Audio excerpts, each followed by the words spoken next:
Welcome back to Couch Conversations, y'all. How y'all doing tonight? Let me fix my camera. My apologies for being late, y'all. I was at my therapy appointment. Y'all pay no attention to my background. I'm trying to. Ooh, wait, my bad. I'm trying to get my studio together. So yeah, I'm on my last days in Andrew's studio, and what did I do wrong? Because this caption says something about last week. Um, I'm on my last days in Andrew's studio. So y'all pay no attention to this background and what's going on in the background, sing, in the background sing. Why do I hear reverb in my mic? Here we go. Take that out. All right, y'all. We back. Thank y'all for tuning in. Tonight we are going to be talking about mind over ministry. Okay. We are going to be addressing a few things on this subject. I actually did my deep dive last night and went little bit deeper than I was expecting to. I'm sorry about the lighting. Yeah, like I said, I am in the last days of this studio. It's being reconstructed, and I'll be out of here in a week or two. So y'all just bear with me in the meantime. Thank y'all for tuning in. Also, I'm sorry I'm at a weird angle. It's because, in case you don't know, I fractured my leg, so I can't sit under my desk like I normally do. Um, yeah, everything is just going on right now. So, y'all, thank y'all. Just thank y'all for tuning in. I'm late, all kind of stuff. All right, so tonight we are talking about conversations you won't hear in the pulpit. Y'all ready for this conversation? I hope so. Let me know in the comments if you have any questions in the comments down there under the video. If y'all have any questions, comments, if y'all would like me to read anything out loud, make sure you put it down there. So what we are talking about is the conversations you won't hear in the pulpit. This is episode 2. Last week we talked about sex in the saints, and I just want to briefly go over why I'm doing this series. There are conversations that the church don't talk about. There are conversations that need to be had, and they are not being had. They aren't being addressed at all in the church. And I want to address them because we have people that are out here suffering, and it's not being addressed. They're not being helped. They're just suffering in silence. So tonight, as we talk about mind and ministry, we will be dealing with mental health abuse and church hurt in the church. So I have some notes. If y'all see me going back and forth, just be patient because I got notes in my phone that I got last night, and I have notes that I had from a week or two ago. I just got notes, y'all. Here we go. Okay. So, mental health and mental health therapy is something that is not addressed in the church. We don't talk about mental health. We don't tell people to get therapy. The number one saying is to pray it away. And what we want to address is pray it away versus real healing. And I'm not saying that God doesn't heal through prayer. What I am saying is some people don't know how to pray it away, and they're suffering in silence. There's a big stigma about therapy in the church or in spaces of faith-based spaces, and we want to address that. And we want to address preachers that are in the church. A lot of them have doctor in front of their name and things like that, but they are not out here with actual degrees and licensing, and their churches are being really affected in those ways. We want to ask the question, why churches protect abusers. And when we're going to get into that, and what I mean about abusers, I'm talking about domestic violence. I'm talking about molestation, rape, exploitation, financial abuse. Um, and we want to address how leadership fails the flock. So if you're watching, please like this video, share this video, and we're going to get into the conversation. So my question to the viewers is, where do you draw the line between faith and professional help? And what I mean by that is, when does it become a situation where prayer does not become the main focus, but mental health therapy does?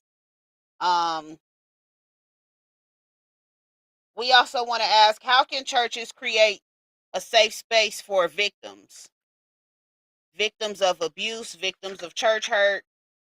And I want to address what church hurt is, because I did a real deep dive on church hurt. And I want to give you the exact definition of what church hurt is. So y'all listening?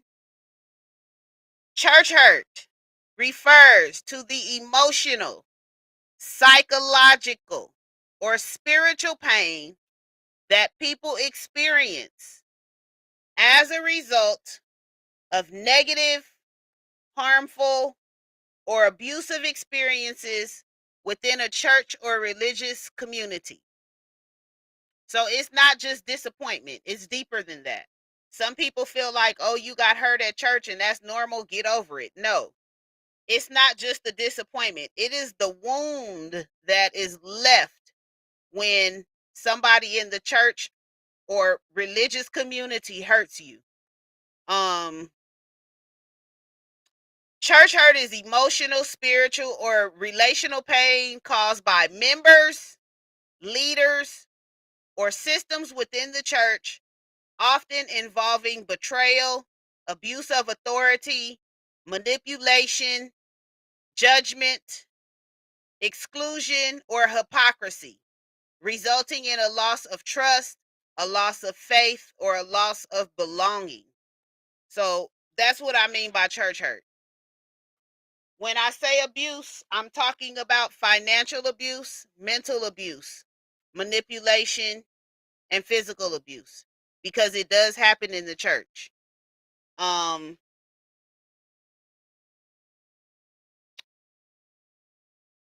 One thing that I've noticed is that when people are talking to religious leaders or people that are faith-based and deeply faith-based in the church, and they talk about depression or their struggles with anxiety, trauma, PTSD, their mental struggles, and things like that, the first solution is to pray about it or pray it away.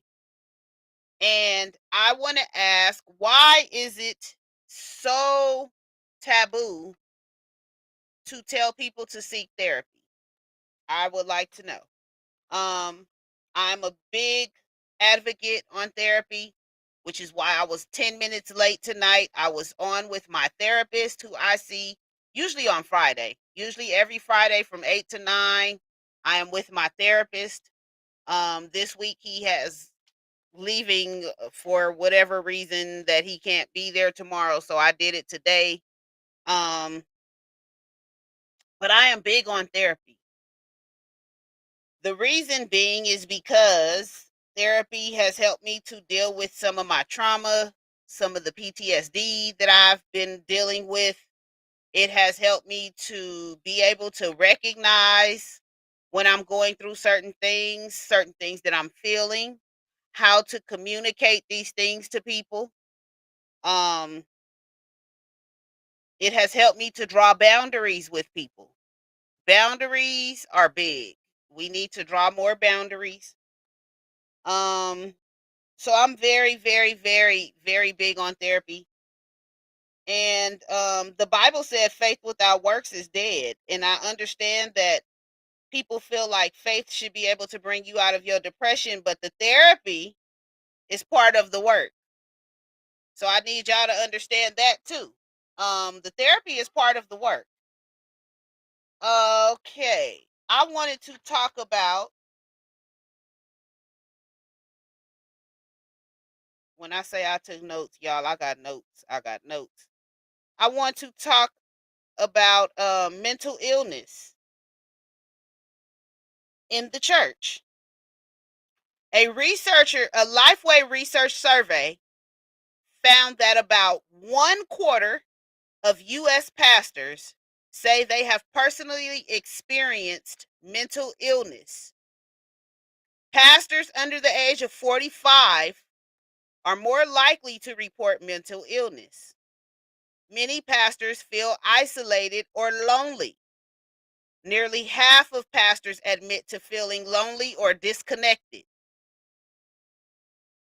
The majority of pastors say they have churches with congregants who have severe mental illnesses, but many churches are under-equipped to help. Okay, so this is why I think that we need to address this as well. One thing that I've always had a problem with in churches, sometimes during your Sunday service, you might have someone come in off the street that is mentally ill. They might have a substance abuse problem, but usually it's mentally ill. And when they come in, the first thing everybody does is want to take them out of the church and send them back in the street. And my problem with that is we should be able to help people when they come into the church. I said a couple months ago, the church is like a hospital. And I went through all the layers, the waiting room, the ICU, the emergency room. The church is like a hospital.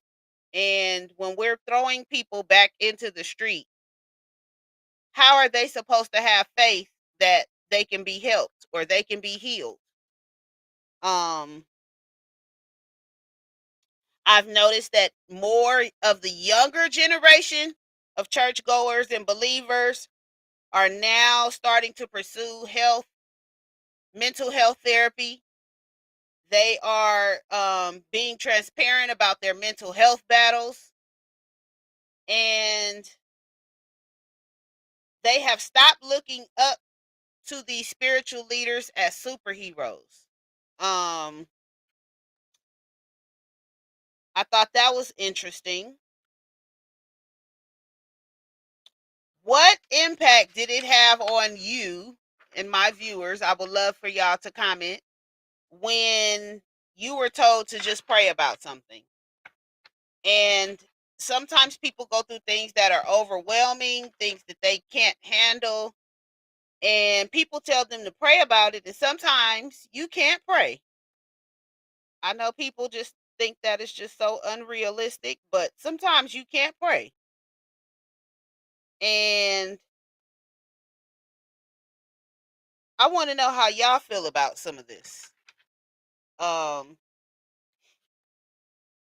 so one thing that I wanted to talk about with the church and mental health as well is prayer versus therapy. And even though people say just pray about it for healing, which we know God is able, it minimizes the actual mental illness. And not only does it minimize the mental illness, it delays actual healing and actual help.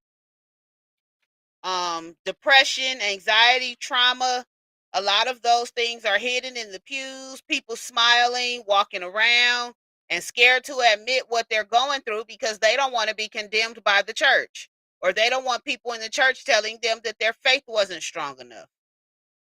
Um, a lot of leaders are discouraged from seeking help, and it causes burnout. Sometimes I see pastors saying, "Pray for me," and we don't never know what it is, but a lot of pastors get burnt out too. A lot of pastors get burnt out, and they need prayer. And I remember a couple years back they had like a "Pray for Your Pastor" campaign. We should be doing that anyway. We should be praying for our pastors on a daily basis. Um, we just gotta get this stigma of mental health therapy out of the church. People need help, and sometimes prayer doesn't do it. Sometimes people can't pray. Um, a lot of people are passing down their suffering and their generational trauma as faith. Have faith that God gonna fix it. And I'm not saying that he can't, but at some point you got to take it in your own hands to fix it. You know what I mean? Sometimes he gives you the knowledge and the tools to fix it yourself, and you're waiting on him to do it, which goes back to faith without works is dead. Let's see what this comment says. You can't find the words to pray. I believe that's when therapy comes into play. There's hidden trauma to unpack. Absolutely. Absolutely. Um, and a lot of y'all are dealing with generational trauma and don't know how to unpack it. And it starts to manifest in other ways. Which gets into the other forms of abuse.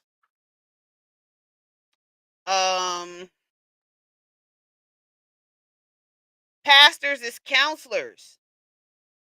This is one thing that I have an issue with. Leaders that try to fill the role of a therapist without qualifications and causing more harm than good. Sometimes they try to advise and tell you what to do, and what they're advising is making it worse. We need to be more accepting of people that are trying to deal with their traumas and deal with their unpacking their problems. And I'm gonna kind of take that and go into the abuse.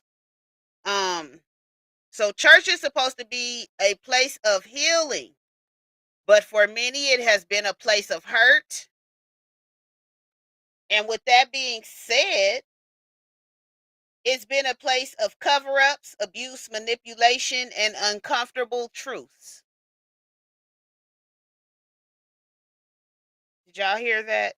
Hurt, abuse, cover-up, manipulation, and uncomfortable truth. Now, I'm going to tell a story that I heard. And I'm not going to say no names, but I'm just going to tell a story. So I heard there was this pastor who had a family, married with a family, who was sleeping with one of the younger congregants. The congregant got pregnant. She lied about who she was pregnant by because she didn't want to get in trouble. And they went on. She had the baby. Nobody ever asked for the baby daddy. Nobody ever met the baby daddy. We don't know about the baby daddy. The whole time it was this pastor that she was pregnant by. When the child got older, the child started to look like the pastor, but they were still telling the child that this other person was the father.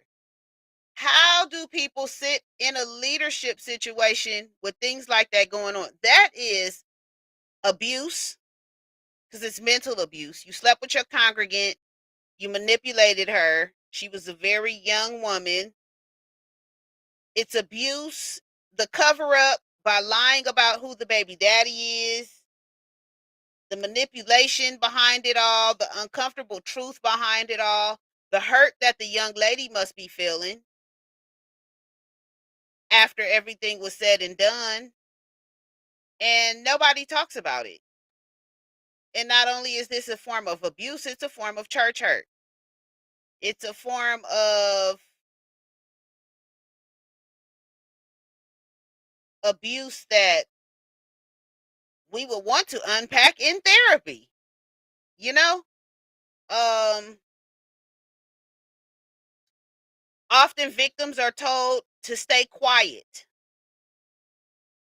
And they're told to stay quiet because they don't want leadership looking back. The family doesn't want to look at a certain type of way.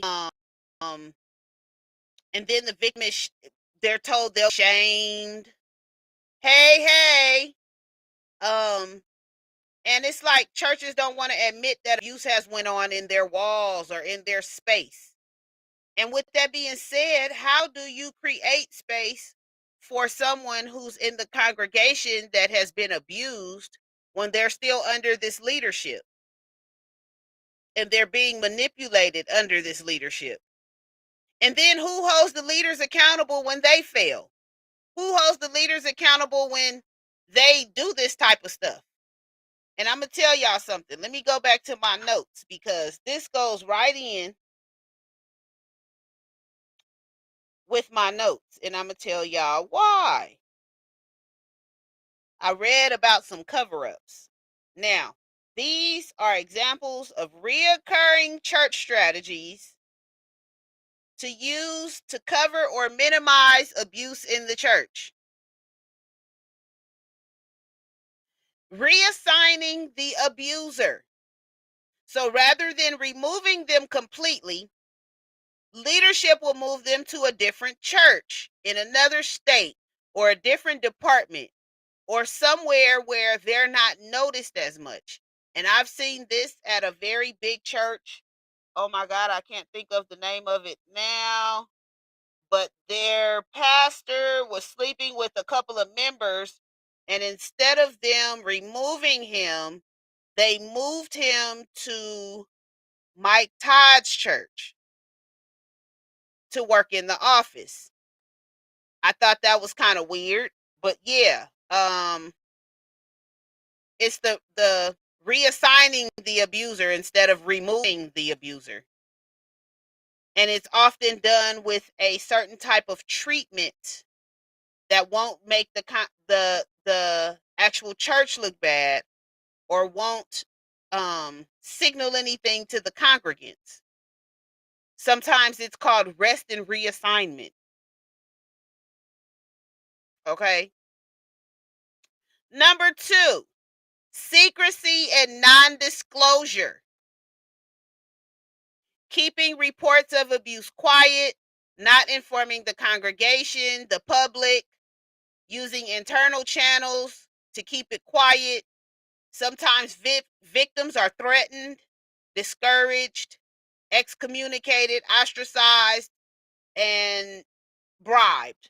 There's a whole level of all of that. So I know this is a touchy subject with a few people. I know this is touchy. Do y'all remember Jesus Forgives? Do y'all remember when the whole Eddie Long controversy went on? And it was swept under the rug. And it kept popping his head out and it was swept under the rug. And then when Eddie Long passed, everything came to the light. I want to know what happened to the people that were manipulated, the young men that were abused, quote unquote. Did anybody ever reach out to these people and make sure that they got counseling or that they were okay after being shamed publicly? Nobody takes accountability for any of this stuff. And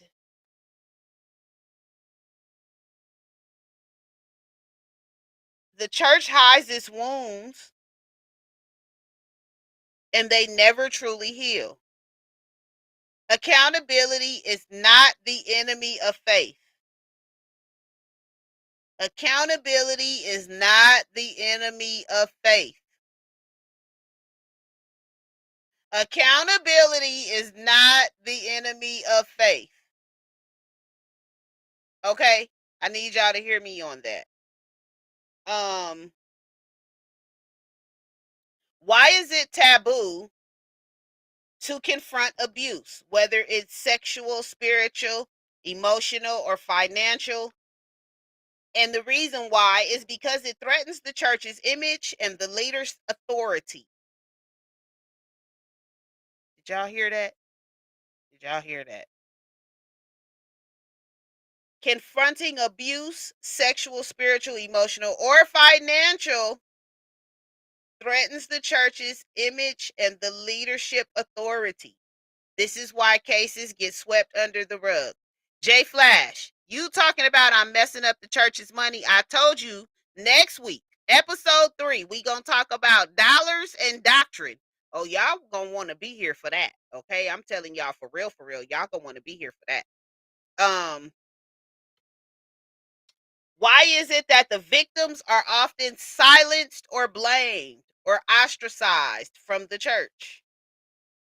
Why is it that predators are allowed to remain in leadership positions? Why is it that we are allowing the church to become a place of trauma rather than a place of healing? And I want to get back to some of this stuff. I want to get back to the patterns of cover up. Number 3, secrecy and non-disclosure. Keeping reports of abuse quiet. I'm sorry, that was number 2. Number 3, minimizing or denying allegations. Saying that the abuse was just rumors or misunderstandings or that the victim is mistaken. These are big things. If you notice, whenever there's any type of scandal in the church that has to do with any type of sexual misconduct, whether it be a man and a woman, a woman and a woman, a man and a woman, a man and boys, any of that, it's always first, it's just rumors or a misunderstanding, and it gets swept under the rug. And we got to stop sweeping this stuff under the rug, y'all. We got to stop. We got to minimizing and denying the allegations. We have to stop victim shaming as well. It's hard for a person to come out and say that they have been abused. It is even harder when a person is in church and the abuser is in church. And when it comes out, we have to stop victim shaming. Okay? Using theology or authority. Y'all hear me? Using theology or authority. For example, we must protect the church's reputation. Or we need to keep this quiet for the sake of unity, or we need to silence the critics, or we need to protect our leader. All of these things minimize and or deny the allegations. Number 4, financial and legal maneuvers. Settlements under confidentiality, non-disclosure agreements. Y'all know that's a big one. That is a big one. That is a big one. They pay them off, tell them to sign an NDA, and make them go away. Y'all know that's a big one. Usually, every time we hear about any type of sexual misconduct in the church, it starts off with the minimizing, with the just rumors or misunderstanding, talking about protecting this or the leader's reputation. Then there's settlement with the non-disclosure. Using the statute of limitations to avoid liability.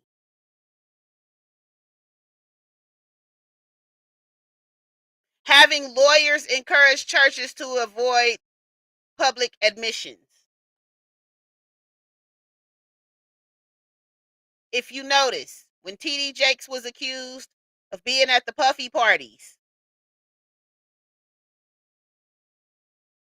it was just a rumor, and then the video came out, and then it was a misunderstanding. He was there spreading the word, and then they tried to protect him, his church's reputation. Then it got quiet. Then he didn't say anything publicly to avoid an admission. All of these things, okay? Delayed accountability is number 5. Taking no action until the victim goes to the media or decides to take legal action. Then you want to come out and talk about it. After the victim comes and tells everybody that what you did Now they on the Channel 4 news telling everybody what you did. And then usually when that happens, that's when the NDA and the settlement comes. Are y'all putting all this together? Because I'm feeding it to you slowly. Um, the failure to report to the police, internal investigations without transparency, all of those delay accountability. Number 6, using privilege or legal loopholes. Invoking the clergy penitent privilege to avoid, penitent privilege to avoid reporting confessions. Um, exploiting loopholes in law to limit accountability. And I just wanted to read this to you because this came up in my research. For decades, survivors reported sexual abuse at a church in Baltimore. And for decades, the church covered it up. And rather than holding the abusers accountable, for decades, the church covered up the abuse rather than the abusers being held accountable and protecting the congregation.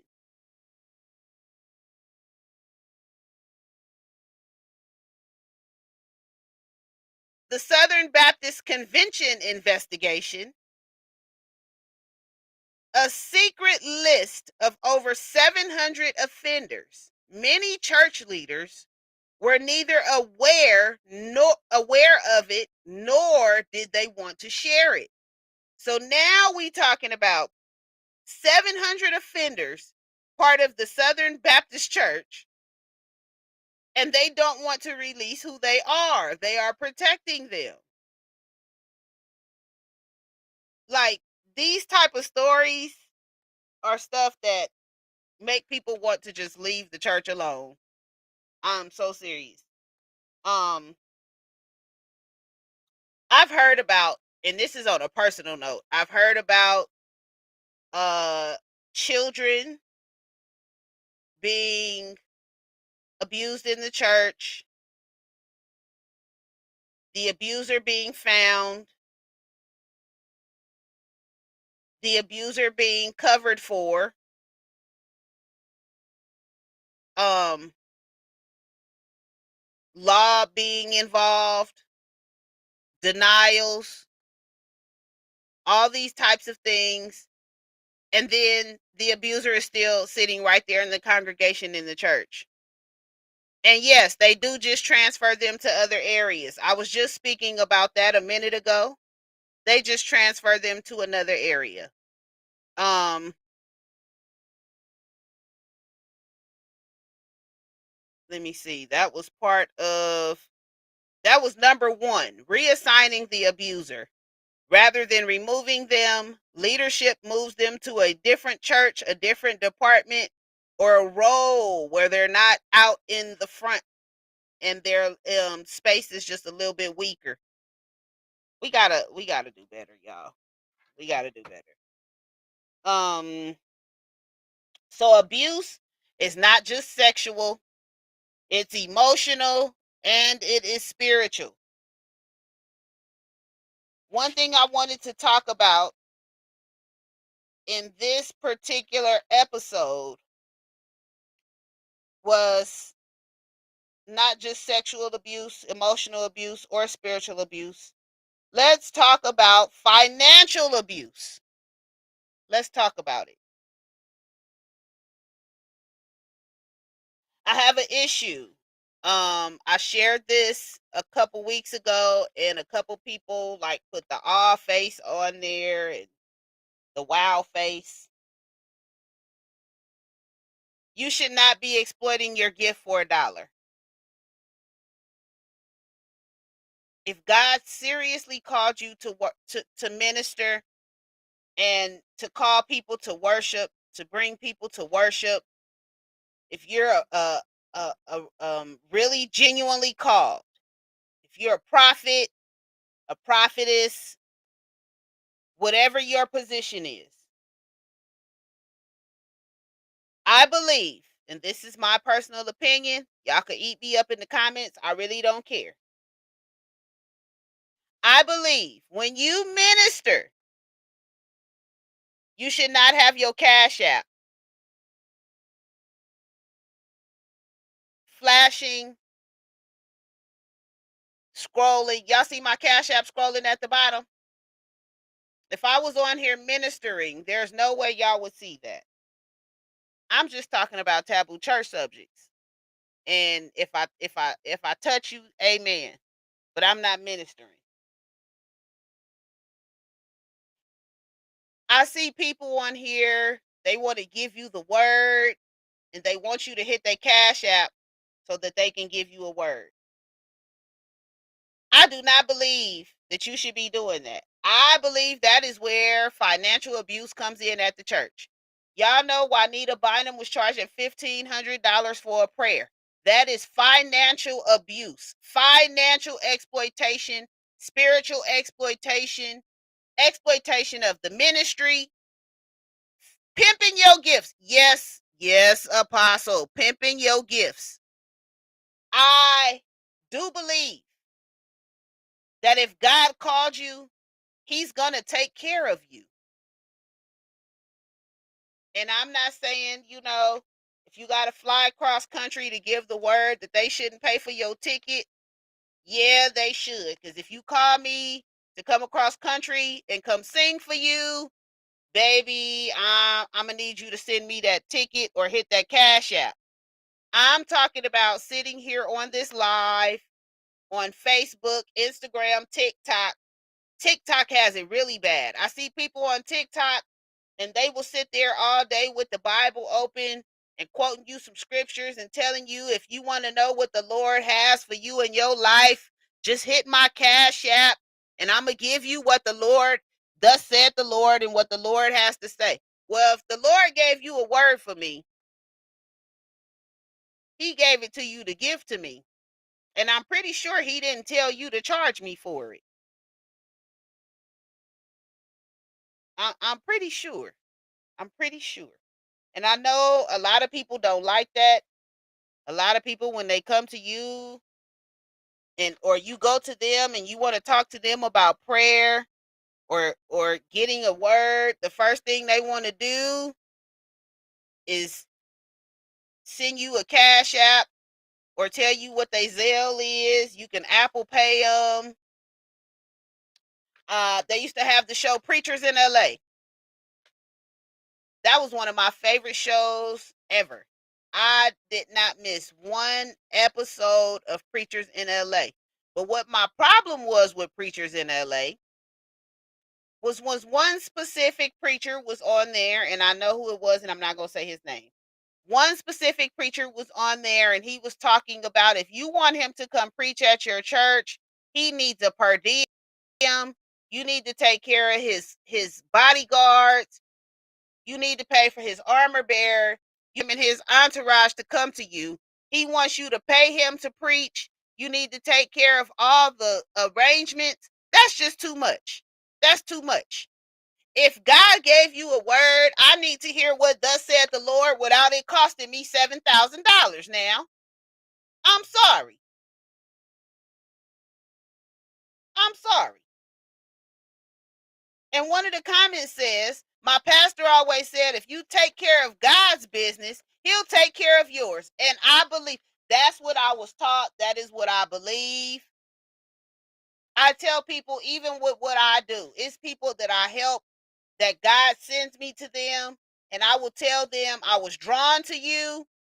God sent me here to help you with whatever it is. Don't worry about paying me. He will pay me on the back end. Now, I'm not like that with everybody. Y'all know my number one say is when you call me with a budget and a plan. Y'all know I'm big on a budget. I don't care what your budget is, but call me with a budget. But if God told me to do it, I don't need your money. I don't need your money. I have one client right now that I'm working with, and I told him, I said, I was drawn to you, and God told me to help you. And I told him, I don't want nothing from you. And I stressed that to him over and over. I don't want nothing from you. I told him God sent me to you, so he'll make sure that I'm taken care of on the back end. And I feel that way about anybody that's supposed to be out handling God's business. If you call yourself an apostle, a reverend, a elder, a evangelist, a prophetess, any of that type of stuff, you're supposed to be out handling God's business. When you start asking for your financial blessing, you handling your business. Now, I appreciate people that take that into consideration. I've seen, people will come preach and sometimes they'll get a love offering or things like that. That is a blessing. That is a blessing. But when you are sending out your actual contract with a writer to come preach, that's doing a lot. Okay? And I'm big on stop the financial abuse. I'm gonna tell you what else I find financially abusive.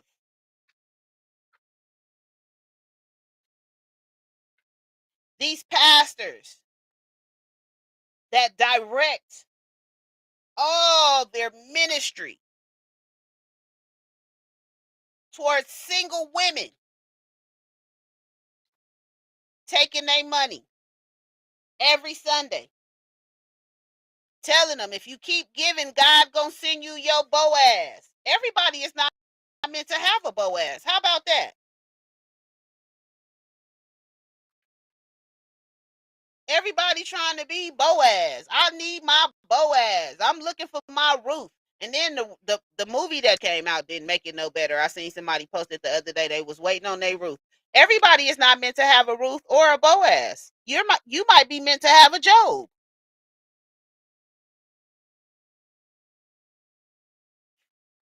You might be meant to be married to a Solomon.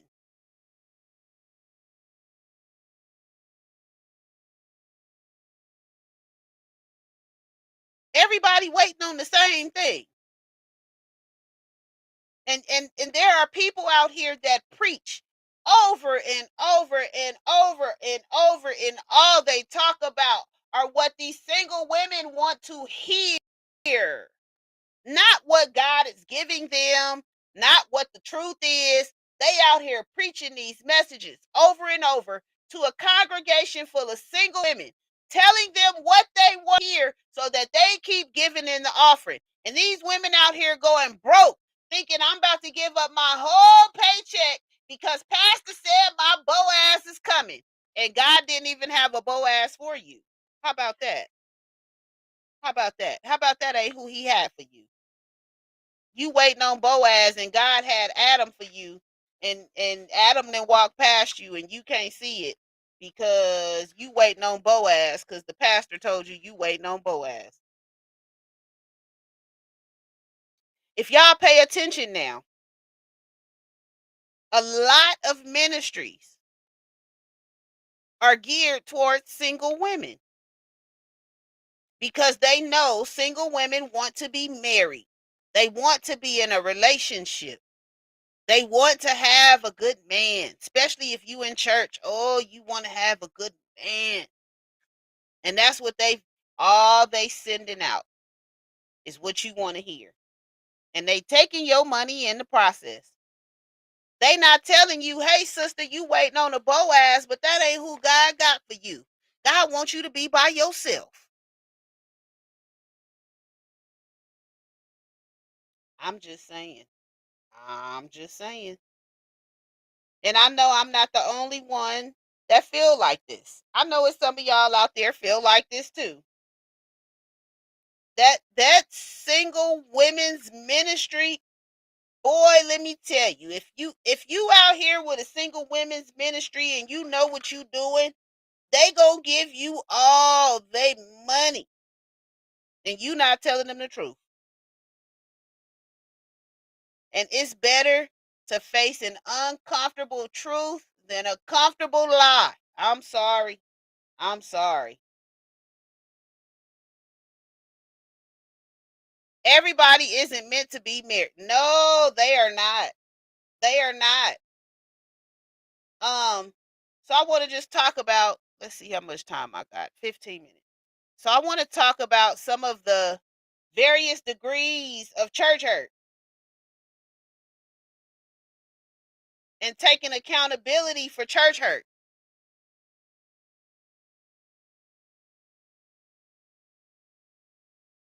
And I explained to somebody not too long ago why I don't go to church anymore. And people will tell you church hurt. Oh, that's just, if any church you go to, it's gonna be some drama and it's gonna be some hurt. You just need to get over it. And it's gonna be something at any church you go to. First of all, that's a lie. Every church is not messy. Every church don't have church politics that's tearing the congregation up. Every church don't have that. I personally stopped going to church because I was hurt. And this was not the first time. And I'm going to tell y'all something. When you hurt by people that you have nothing but good intentions for, it hit different.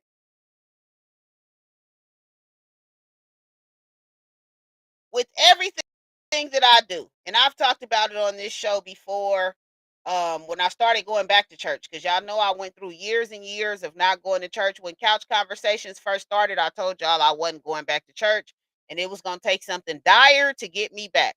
Well, I started going back when my brother started preaching. Amen. God bless you, Danni. And my thought process was, with everything that I do and all that I've accomplished, with all the people that I've met, all the plugs that I have acquired while I was out of the church, I need to find a way to support the church. And I've always had that mentality. I need to make whatever I do work for the glory of God.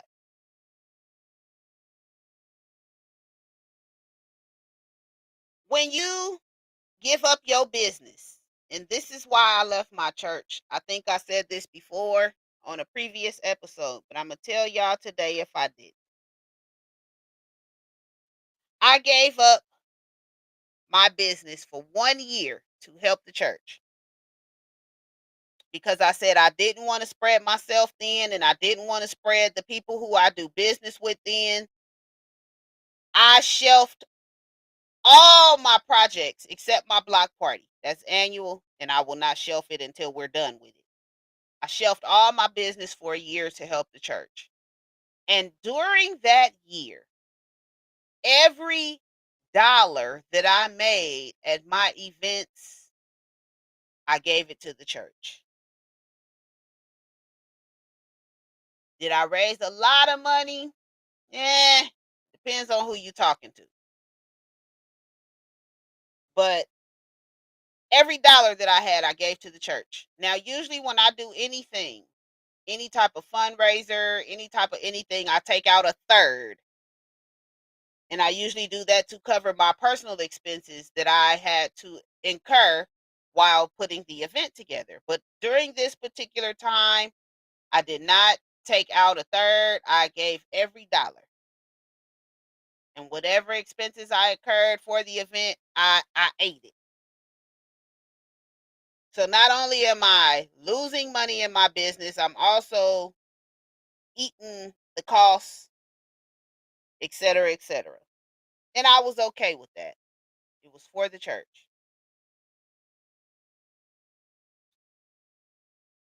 When you talk about me, you talked about how I raised the money, who I raised the money with. Um, I'm not even gonna go into all the things that was said because I received a text message. The text message was the final straw for me. I didn't even save it. I deleted it.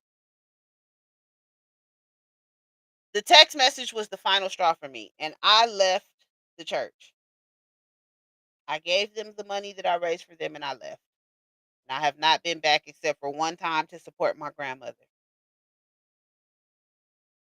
And the reason why I left was, in my 46 years of life, minus the in Vegas, I was faithful to that church. From the time that I was 5 years old to the time that I was 46 and quit the church, I raised money for that church. I'm talking about thousands and thousands and thousands and thousands and thousands and thousands of dollars for this church. This was not the first time my business on hold for the church. And to be treated the way that I was treated and the things that were said to me was enough.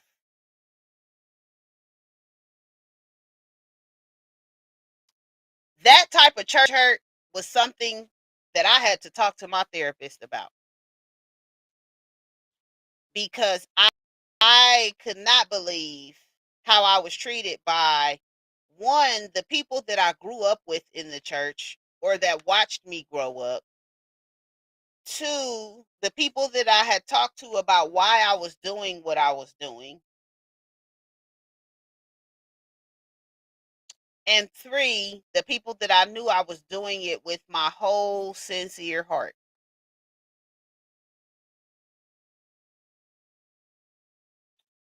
And then people say, oh, you need to get over it.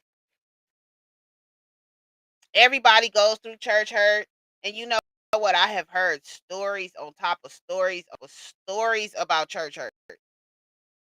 And yes, people go through it. They do. I ain't gonna say everybody, but people go through it. I've heard leaders that have been hurt by the church, elders, apostles, musicians. Oh, the musicians get it the worst. Let me tell you, the musicians get it the worst. I just felt like I didn't have to deal with no church hurt no more. How about I just leave the church and y'all can do what y'all want to do, and then I ain't got to be hurt and at home crying about what y'all said to me, and I can still have my relationship with God. Because the first time I was hurt by the church, I low key took it out on God, and I was wrong, and I had to ask the Lord to forgive me. I took it out on God, but this time I realized it was the people, and I thank you to everybody that calls and checks on me and still tries to pour into me and minister to me, and it does not go unnoticed, and I appreciate it. But it will be a long cold day before I step foot back in that church. Because one, the church don't like to admit the abuse that goes on.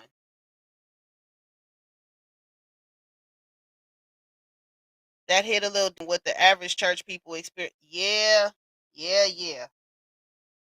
Um, my heart goes out to church musicians because I have seen church musicians get treated in a way that I would not treat my neighbor's dog. We've had people go viral for how they talk to church musicians. I've seen firsthand how church musicians have been treated. Y'all treat church musicians like they the help and wonder why they act like it's a job. Y'all treat them like the help. And then y'all get mad when they come in just to get their check and go on about their business. But you got to pour into the people in your congregation. You have to pour into them. I tell people all the time, you don't know what a person went through the 6 days before they got to the church house.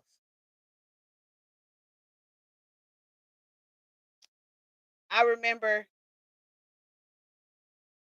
in 2021, some of y'all know this and some of y'all don't. In 2021, I came to California for my bro's funeral. Rest in peace, Ray. I was living in Vegas and I wanted to come so bad. My grandmama let me borrow the money to get a ticket. And I came out here, and when I got here for the funeral, my grandmother got sick and I stayed. And my intention was only to be here for about, I had said I was going to stay a month, but I really hadn't planned on staying that long, but I did bring some clothes. So she got sick and I stayed. I went back to Vegas because I had a show. I was there a couple weeks and I came back. She ended up in the hospital and I stayed until she got out the hospital. But she couldn't be here by herself. So in the process of that, I never went back to Vegas and I lost everything. Everything. I'm still trying to get back all the stuff that I lost, and this is 2025. But at the beginning of 2022, in February or March, I ended up just staying here. And my best friend, God bless her, she did what she could to get me some of my stuff. She tried to save what she could, but I lost everything. Clothes, all like y'all know I was performing in Vegas, all my outfits that I had got to perform with, all my clothes, my shoes. I had two $300 tennis shoes, everything gone. Andre stuff gone, catering business gone. I lost everything. So one Sunday I went to church and I had on these jeans, and the jeans were like up in the front. Y'all know I like my cut up jeans, and they were all cut up in the front. And I had on some boots with this long coat. I looked really nice. I have a picture somewhere. I looked really nice that Sunday. And somebody asked me to do praise and worship, and I got up and I did praise and worship. And when church was over, somebody said something to me about what I had on. And I did not say anything back, but I cried when I got home because they did not know I had just lost everything. And I had put on what I had to come to church, but my feelings was so hurt. I cried. They told me, don't get up and do praise and worship with your pants cut up like that. First of all, I was hurt because I did not ask to do praise and worship. They asked me to do praise and worship because they didn't have anybody else to do it. And second of all, I had drugged myself to church in the only outfit that I had suitable to come to church in. So I cried. My feelings was hurt. I was going through it, was losing everything, and then I go to church. I had to hear that. And the person came back to me and apologized. And when they apologized, I explained to them what I was going through. And they blessed me. They gave me some money and told me, go buy you some clothes. I appreciated that. But baby, I cried when they talked to me about my clothes. I cried. I cried. I cried. Because you don't know what people are going through when they come in church. You don't know what they are going through. It's been times that I've sat up in church with all kind of stuff on my mind. And when I say all kind of stuff, I mean all kind of stuff.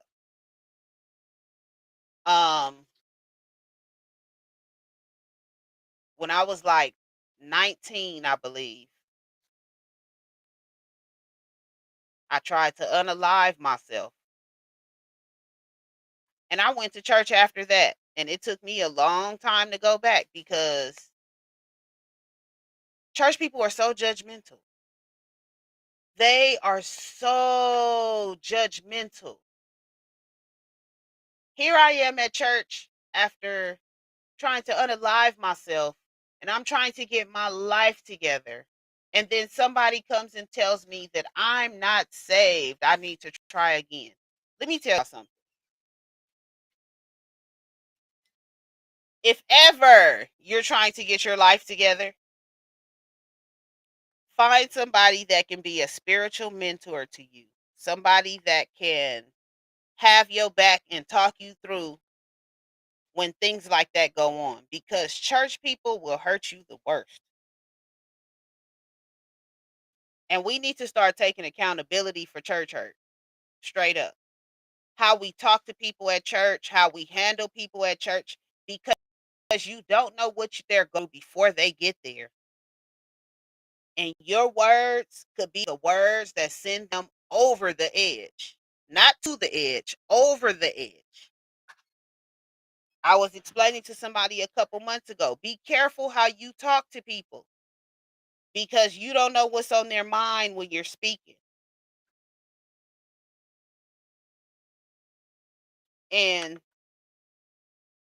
one of the the one thing, the one sayings that I hated, um, people were saying it a few years ago. And they would say it jokingly, just like, "Oh, go kill yourself." I never liked that saying because you might tell somebody that, and that might be the words to send them over for them to really do it. But we have to start taking accountability for unpacking things in the church that need to be unpacked. Abuse, whether it be spiritual, mental, emotional, financial, physical. We have to start taking accountability for these things. The church should be a place of healing, not a place of hurt, not a place of, and a lot of people get hurt more in the street. I told somebody one day, and this is the God's honest truth. I asked how much to rent the church parking lot at a church. The parking lot, not the building, nothing. All I wanted was the parking lot. And they told me $2,300 for the parking lot. I looked them dead in their face and said, "This is why I don't go to church. Y'all want to charge me $2,300 for your parking lot, but it only cost me $1,500 to rent out a club. Y'all doing business all wrong. Y'all driving people to the wrong place." I told them that dead in their face, and I meant it. I honestly probably would have never got into hip hop and R&B and being a hip hop and R&B promoter had the people at the church not been acting crazy. I have never dealt with some of the most judgmental, upsetting, all over the place, hypocritical people. Oh my God. I'm going to leave it there. Okay. So we want to deal with the um silence around all of these things. We need to start being more active in helping people deal with their mental issues and what they're going through, whatever form of abuse they're going through, the church hurt. Um, Mental illness is real. And the reason I put all of these things together is because they literally go hand in hand.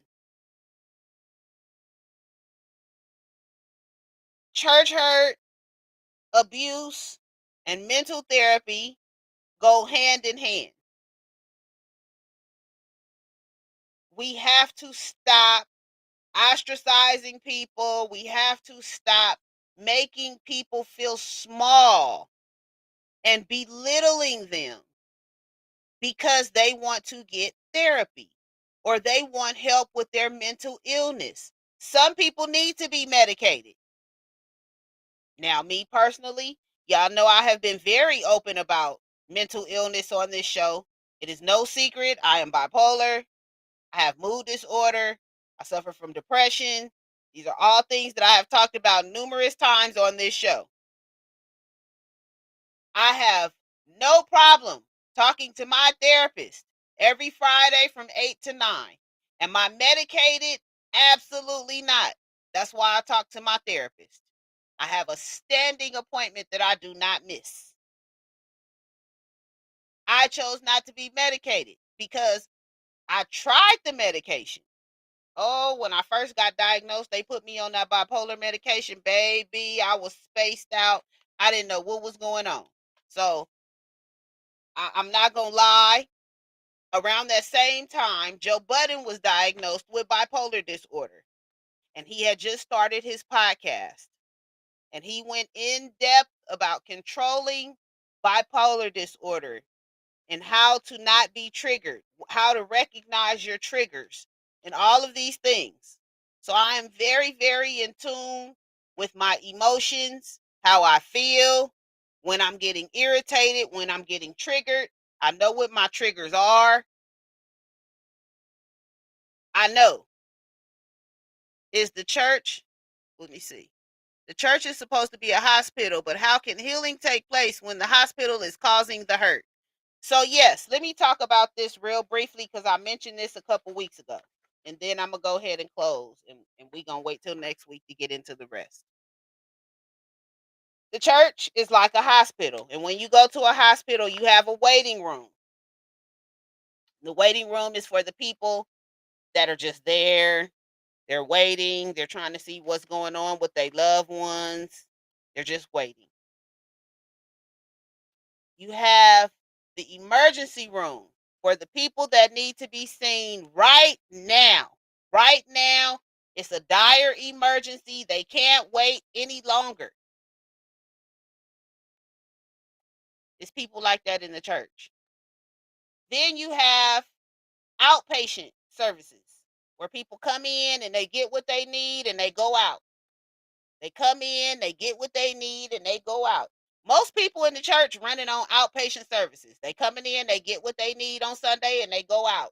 You see them on Sunday, and they dealing with them outpatient services. Some people need to be checked in. They need to be admitted, okay? They need to be there. Every time the church doors open, they dealing with something dire, and they trying to figure it out. What we have to realize is when you go into the church, it's the same thing. You got people in there that need help right now. You got people there that are dealing with outpatient services. You got people in there that need to be there every time the doors open because they trying to figure out some shit. Excuse my language. We have to realize that no matter what we're going through when we go to church, somebody is there for something that we can't fix. It's going to take a specialist. Y'all know what a specialist do? They specialize in one thing, one particular thing. Okay, my leg is hurt, so I got to go to the orthopedic specialist.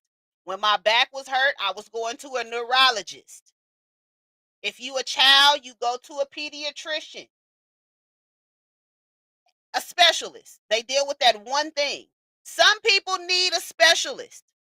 Sometimes that specialist ain't in the building. Sometimes we got to wait for the specialist to come. Sometimes we got to go to the specialist. But everybody at the church needs to be treated like they at a hospital. You know, when you go into a hospital, they have a mental ward. If you go into the ER and you start acting crazy, they take you over to the mental ward and they admit you into the mental ward and they deal with them issues over there that those people need to.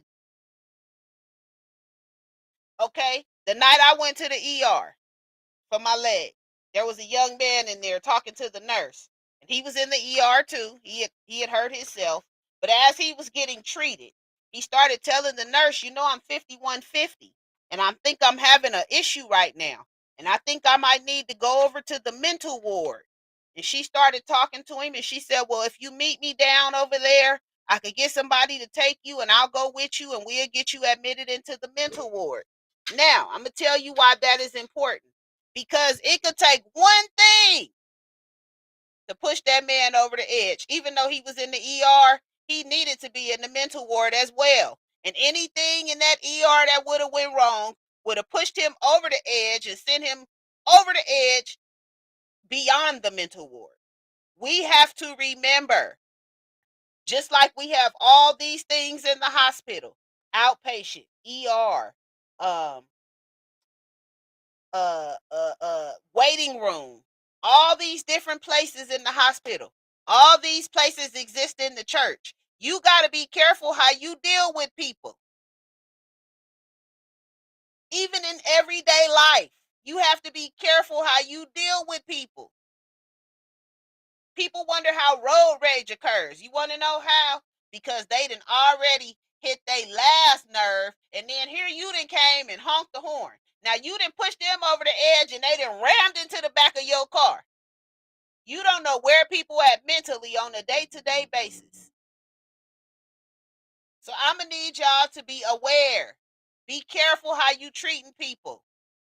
Be careful what you say to people. Some people are literally walking around trying to figure life out, trying to figure out how to unpack what they done been through, trying to figure out how to unpack their trauma, how to unpack their abuse, how to get out of their abuse. It's people trying to figure out how to leave their church because they feel abused at church. People trying to figure out how to get from under their leadership.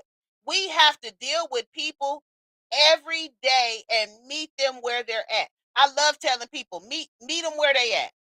Y'all know if you've had a conversation with me about something serious, I'm big on telling people, meet them where they at. This is why I don't go to, another reason why I don't go to church, because I have to go meet people where they at. And a lot of my people that I associate with, my friends, my business associates, they not coming into no church house because they didn't already have bad experiences. They didn't already experience church hurt, financial abuse, mental abuse, physical abuse from somebody at the church, and they're not coming in those doors at all, period. And you got to meet them where they at. Let me tell y'all something. Y'all can talk about Leandria Johnson all y'all want to, but she's the only person that I've seen actually go into the streets and meet people where they at and minister to them. Drunk, high, whatever she was when she did it. I'm gonna say drunk because I ain't never seen her get high, but drunk as she was, she's the only person that I've seen trying to go and meet people where they at. And y'all drag her through the mud every time y'all get a chance. But she has probably ministered more in my life than half of the people sitting up in the church because I can understand where she's coming from. She has been through some things that I have been through. And let me tell you something, a lot of y'all out here ministering and your word is not being heard because y'all are ministering to people that have been through abuse and you can't understand the abuse that they've been through. And you speaking on deaf ears. One thing my old boss, shout out to Danny Boy. One thing Danny Boy told me when I first started working for him, don't let nobody tell you nothing that they haven't done before.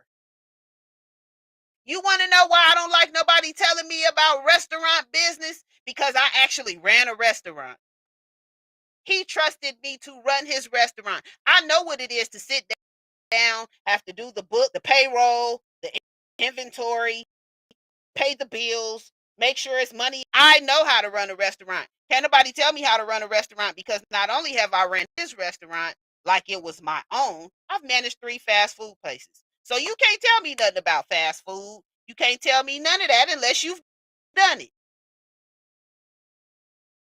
It's a lot of things that I tell people. You can't tell me about that. You want to know why? Because I've done it already. If you ain't done it, don't talk to me about it. Now, if you've done it, we can have a real good conversation. So y'all out here ministering to people and it's falling on deaf ears because you don't know nothing they've been through. You not on the level with them. You can't even probably internalize or rationalize half the stuff people been through. And I thank God every day I done been through stuff that I don't talk about, stuff that I probably will never talk about unless I absolutely have to. But I know why I've been through it. I tell people all the time, half the stuff that I went through wasn't even for me. It was for me to be able to talk to somebody else about it. I done been to jail probably 6 times, maybe more than that. I done been to jail for some of the most frivolous stuff. Jaywalking. They took me to jail in Vegas for jaywalking. I went to jail for something that I did not do, had to sit there for days. I done been to jail for some of the stuff. But you know what? Every time I was there, I was able to minister to somebody. It's easy for me now to talk to somebody about jail because I've been there. I've never would have thought before I went to jail. When people would talk to me about jail, I used to be like, oh, that's just a problem I don't need to hear about. But baby, hold it. Let me tell you. I will tell anybody, don't go to jail. Don't go to jail. That's the worst, most humiliating thing you ever want to go through. Do not go to jail. I was homeless. I can talk to somebody about being homeless and how to survive being homeless because I've been there. I could tell you how to maneuver, how to get a meal, how to sleep, shower, how to do it because I've been there. Did anybody know I was homeless when I was homeless? No, it wasn't their business. They wasn't going to be able to help me. So what the hell I'm telling them for? Just to tell them I'm homeless? And I was homeless with a job. Let me stress that to y'all. I was homeless going to work every day. My job wasn't paying me enough to pay my rent. And I ended up homeless for 2 months. No, I didn't complain about it. I didn't talk to nobody about it. It wasn't a business. But I could tell somebody how to survive. I could tell somebody how to, if you on the streets, how to get a meal. I could tell you. If you in Vegas, I could tell you a whole lot. If you in Vegas, I could tell you how to get a free hotel for a couple days. I could tell you how to get a couple of $100 in your pocket. I could tell you where to go to get $20 and a free meal. Baby, I did it. Okay? I did it. And I have no complaints. I tell people all the time, I have no regrets about nothing that I've been through. It's made me a better person, a stronger person. I know that God is real because I done been through some situations. I know it was only God. Let me go on and end this show. I done been on here almost an hour and a half. Okay, y'all, but thank y'all for tuning in. Um, Taboo Church Talk, the conversations you won't hear in the pulpit. This part 2 of the series will be back next week with part 3. Part 3 is doctrine. And we gonna talk about it. We gonna get into it. Money in the church. We gonna get into it. That's why I wanted to talk about abuse first. Because we're going to get into financial abuse, doctrine, dollars, how people use doctrine to make money. We're going to talk about it. Jay Flash said, I'm messing up the church's money. Well, y'all tune in next week because after next week, y'all might not let me in y'all church. We're going to talk about prosperity gospel. We're going to talk about tithes. We're going to talk about all of it. Okay? So I need y'all to meet me back here next week at 8 o'clock for part 3 of this series, Dollars and Doctrine. And I'm letting y'all know now, we're going to be doing this for the whole month of October. So this is going to be an actual 4-part series. We're also going to talk about, let's see, power politics and the pulpit. And we're going to get into new generation leadership and women in the pulpit for our last episode. So y'all stay tuned. This is getting good. It's getting better. If you missed last week we talked about sex and the saints. Please go back and watch that episode. Comment, leave your comments, your questions. It's on YouTube at The Real Danni Gyrl. You can also go to the website, divinemanagement.weebly. Oh no, it's not on the website yet. Okay, it's on YouTube at The Real Danni Gyrl. You can go back and watch it, and I would love to see your comments and your questions. But last week we talked about sex and the saints, and I've been trying to get a question answered from the preachers or the people that are out there that are really, really into church. The question that I asked last week that I'm still waiting on an answer for is, why does the church not address masturbation and pornography? I would like that question. Please go and answer that question for me on that video because I need to know. We're going to get into it next week. Dollars and Doctrine. This the one y'all been waiting on. I'm excited about that. Thank y'all for tuning in tonight. You can always message me at, or you can email me, live chat. Come on now. All right. Anyways, couchconversation.com. You can also me on IG at Couch Conversations Live. You can check out the page. We have, flyers on there and things like that. Make sure you're following Couch Conversations Live on Facebook. Make sure you're following Couch Conversations Live on Facebook. You do not want to miss any of the updates. As soon as we are done with the Taboo Church Talk series, we will be starting the Dating with Danni reality series. So y'all make sure y'all tap in, tune in. Actually, if you listening, I still need 2 more gentlemen. We still have 2 more dates available. So y'all stay tuned. I'll start releasing information about the dates that we already have lined up. But y'all stay tuned, because when this is over, this Taboo Church Talk series, we're going to get into the Couch Conversations dating series, Date with Danni. And I'm so excited about that. This is the first reality series I'll be doing. Y'all know, if you know me, I've been trying to get on a reality show for 6-7 years. So we just decided to shoot our own. So yeah, I'm excited. Y'all stay tuned. Thank you to my sponsors for Date with Danni, which are Hizzle, sponsor of Couch Conversations Live, and also Candied Bacon Designs, who will be hooking me up for my dates. So I appreciate y'all. Also, if you have not received an invite to my birthday party, please tap in. I want to see y'all there. It is my birthday party, my 47th birthday, and also my podcast studio opening. Andrew is building me a podcast studio for my birthday, and it's already in motion.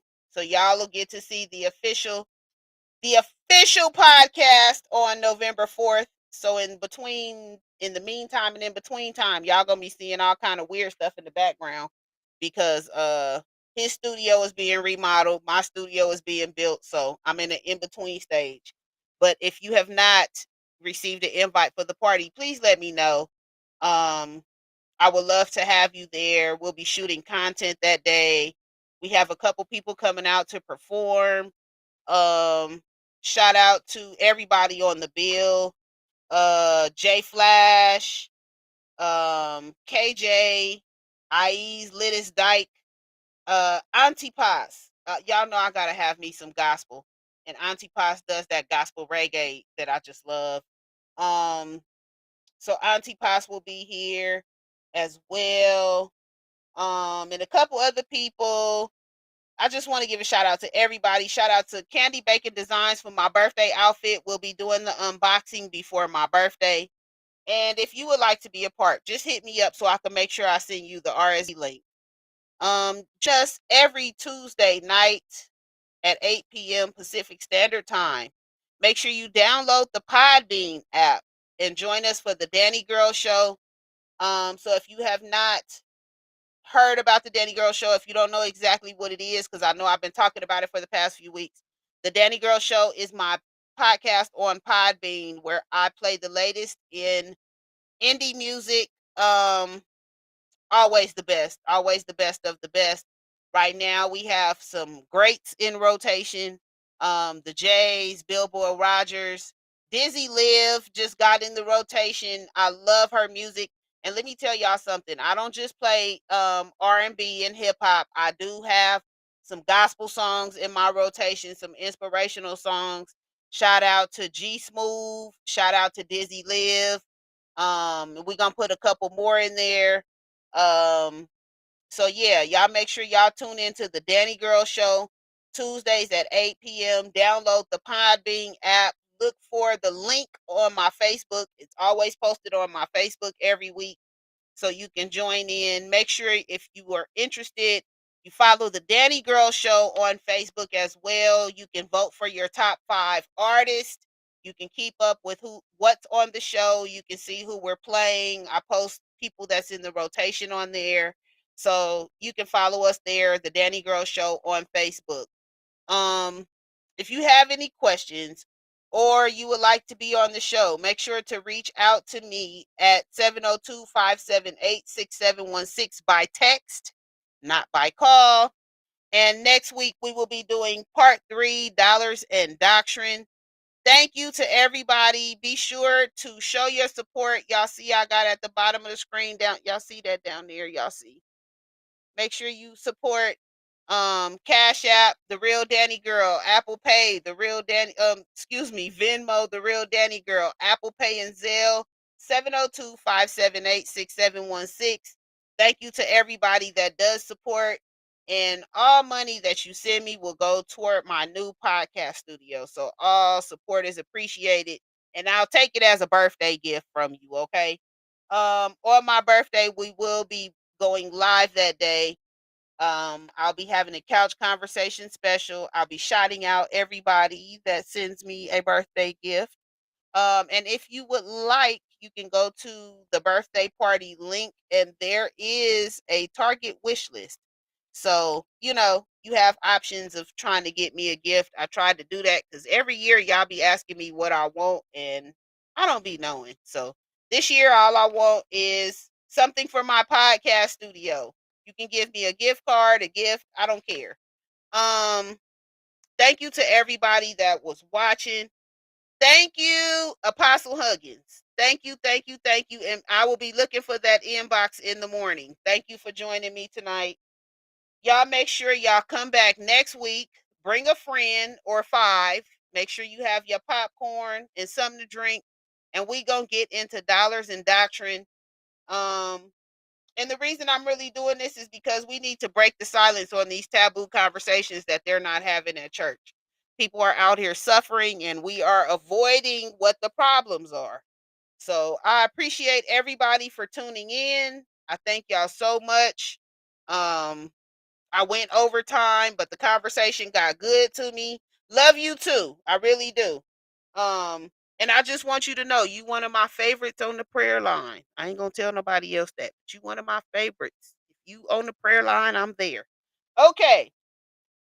Thank y'all. And thank you to everybody that tuned in. Also, if you would like to be on Date with Danni, please hit me up.